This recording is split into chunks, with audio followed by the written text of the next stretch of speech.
This is a major concern for anybody involved in a car crash that has injuries that are serious enough to cause them pause about returning to work until they heal and recover, but maybe not serious enough where it's certain whether they shouldn't work, right? And I think the real concern is like the reality that most people have bills to pay. What are we gonna do? I know I shouldn't work. My injuries are serious. I really shouldn't work, but I gotta put food on the table. I got bills to pay. I would never tell anyone to intentionally miss time from work purely to substantiate a personal injury claim. And I say that because these personal injury cases are not guaranteed, right? You don't know what the outcome is going to be.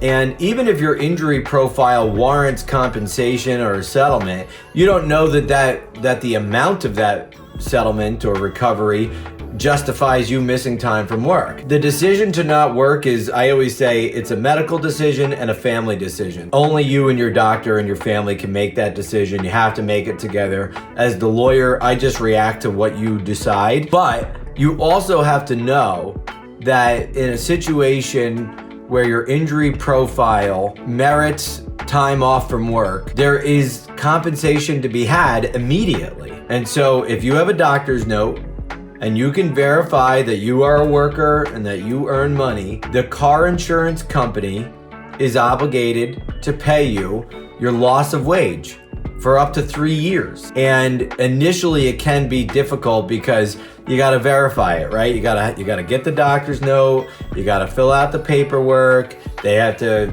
verify the loss somehow. They typically ask your employer, hey, did this person work for you? How much did they earn? How often did they work? Are they missing time from work? And are you paying them while they're out of work? But once it gets verified, it works and they pay. But I know it's not easy. And I know that even a 2-week glitch can be too much of a delay for some people. It's not a great answer, but that's the answer I can give you. There is a source of money to be had if you have to take time off from work. It works. If it doesn't work, I'll fight for you. I'll sue that insurance company. But here, if you get in a crash, you can't work, you're gonna get paid. It just may take a couple weeks to get that money flowing. But then once it flows, once the faucet's on, as long as you keep putting in your disability note at least once a month, it'll be fine.